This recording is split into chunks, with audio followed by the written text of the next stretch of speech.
வணக்கம், என் பேர் அஸ்வின். நான் visitTemples.com சார்பாக பேசுகிறேன். நான் இன்றைக்கி உங்கள் எல்லாரையும் மகாபாரத காலகட்டத்து திருக்கோயிலுக்கு தான் கூட்டிகிட்டு போகிறேன். வாங்க வீடியோக்குள்ளே போகலாம். நம்ம இன்றைக்கி எந்த திருக்கோயிலை பற்றி பார்க்க போகிறோன்னா, தமிழ்நாட்டில் உள்ள செங்கல்பட்டில் அமைந்திருக்கும் ஆனூர் பகுதியில் கட்டப்பட்டிருக்கிற ஸ்ரீ அஸ்திரபுரீஸ்வரர் திருக்கோயிலை பற்றி தான் பார்க்க போகிறோம். இந்த திருக்கோயிலோட மூலவர் யாருன்னு பார்த்தீங்கன்னா, அஸ்திரபுரீஸ்வரர் தான் இந்த திருக்கோயிலோட மூலவராக இருக்கார். இவர் வேறு யாரும் இல்லை, சிவபெருமானோட ஒரு ரூபமாக தான் கருதப்படுறாரு.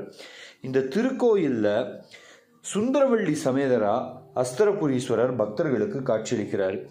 துவஜஸ்தம்பம், நந்தி மண்டபம், பலிபீடம், அப்புறம் தீபஸ்தம்பம் ஆகியவற்றை இந்த திருக்கோயிலில் காண முடியும்.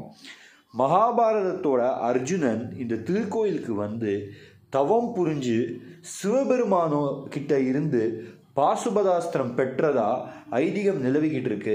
அதனால தான் இந்த திருக்கோயிலோட மூலவருக்கு அஸ்திரபுரீஸ்வரர்னு பேர் வந்திருக்கு.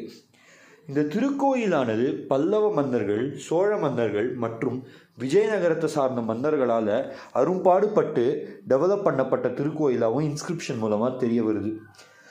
மேலும் இந்த திருக்கோயிலானது கிழக்கு திசையை பார்த்த வண்ணம் பாலாரோட ஆற்றங்கரை ஓரம் கட்டியிருக்காங்க. அண்மையில் இந்த திருக்கோயிலுக்கு ரெனோவேஷன் ப்ராசஸும் நடந்துட்டு வருது. இந்த திருக்கோயிலுக்கு அருகாமையில் ஒரு சின்ன மலையை காண முடியும். அந்த மலை பேர் என்னன்னு பார்த்தீங்கன்னா அஸ்திரமலைன்னு தெரிய வருது. குலோத்துங்க சோழன் காலகட்டத்தில் இந்த திருக்கோயில் அமைஞ்சிருக்கிற இடத்த ஆதியூர்னு அழைச்சிட்டு வந்திருக்காங்க.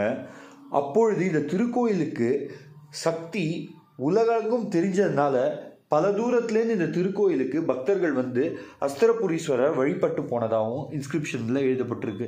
நீங்களும் இந்த திருக்கோயிலுக்கு போகிறதுக்கு சான்ஸ் கிடச்சிருந்தா கண்டிப்பாக போய் ஒரு வாட்டி விசிட் பண்ணுங்கள். இந்த திருக்கோயிலை பற்றின வீடியோ உங்கள் எல்லாருக்கும் பிடிச்சிருக்கும்னு நினைக்கிறேன். பிடிச்சிருந்தா லைக் பண்ணுங்கள், ஷேர் பண்ணுங்கள், கமெண்ட் பண்ணுங்கள். மறக்காமல் சப்ஸ்கிரைப் பட்டன் பக்கத்தில் இருக்கிற பெல் ஐக்கானை ப்ரெஸ் பண்ணி விட்டுருங்க. அப்படி ப்ரெஸ் பண்ணியிருந்தால் தான் நாங்கள் போடுற ஒரு கோயிலை பற்றின வீடியோவும் உங்களை அடிக்கடி வந்தடையும். நன்றி, வணக்கம், மீண்டும் சந்திப்போம்.